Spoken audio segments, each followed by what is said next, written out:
Në territorin e Bashkisë Vlorë janë çelur rreth 217 subjekte të reja, ndërsa janë regjistruar dhe riaktivizime të subjekteve me prioritet turizmin. Drejtoria e tatimeve në Bashkinë e Vlorës aktualisht në fokusin e planit të masave dhe kontrolleve. Kreu i këtij institucioni, Sokol Kananaj, thekson se prioritet mbeten subjektet si hotelet apo dhe parcelat e plazheve. Ky vit, sipas Kananaj, ka shënuar dhe një rritje të numrit të shtetasve të huaj për të investuar apo për të patur një biznes në qytetin bregdetar. Aktualisht, ne po ndjekim plane e masave për sezonin turistik në bashkëpunim me drejtoritë e tjera të Bashkisë Vlorë.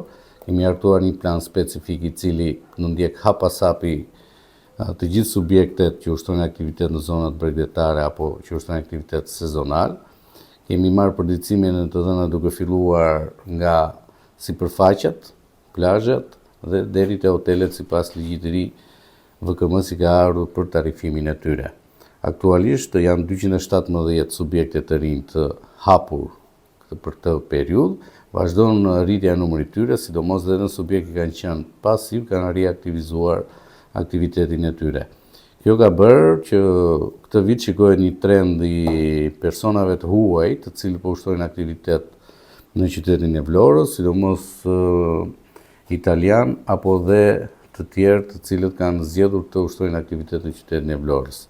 Aktualisht janë 22 njësi të reja akomodimi në Vlorë, ndërsa në total, duke regjistruar dhe subjektet nga janari e deri më tani, janë mbi 300 njësi akomodimi apo hotele në qytetin bregdetar. Të gjitha këto subjekte janë tashmë në fokus të kontrolleve, me qëllim për të evituar edhe abuzimet e mundshme. Po aktualisht janë 22 njësi që ofrojnë shërbim akomodimi që janë hapur këtë vit. Numri total i nga janari deri sot të njësive shërbimit apo dhe subjekte që ushtrojnë aktivitet në sezonin turistik është afërsisht 300 ca, përveç subjektet e rinj që janë 212.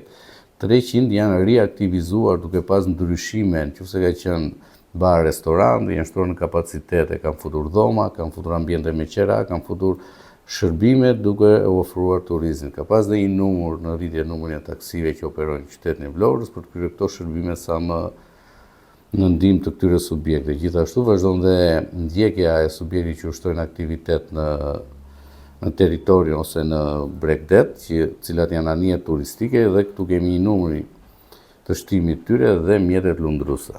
Aktualisht ne kemi nisur një kontroll duke bashkëpunuar me gjithë informacionet e nevojshëm që kemi duke filluar në booking, rrjetet sociale dhe kemi bërë evidentimin e tyre në bazë të vetë deklarimit që ata kryejnë dhe kushdo subjekt që ka qenë i regjistruar janë marrë masa në bashkëpunim me Policinë Bashkiake për këto subjekte të regjistruar pranë drejtorisë tonë deri në pezullimin e aktivitetit. Për gjithë subjektet që ushtrojnë aktivitet për sezonin turistik ose më gjerë në këtë periudhë, që sidomos për dhoma ose hotele, që ka një kapacitet numër është nëse normale të regjistrohen, pasi tarifat e taksa vendore janë minimale që ata duhet të përmbushin, dhe kjo mos kalojmë në masa administrative që do të pengojë në rrjedhën vazhdim. Për çdo individ që i gjendet dhe pa e regjistruar, ne kryejmë bllokimet përkatëse duke bllokuar dhe identitetin personal në lidhje nëse kapet duke ushtruar aktivitet. Në BMC, Vlora gjatë sezonit regjistron një numër në rritje të bizneseve, kryesisht me prioritet turizmin, ndërsa rritje këtë vit ka shënuar dhe numri të huajve, kryesisht italian, të cilët zgjedhin Vlorën për ngritur biznesin e tyre.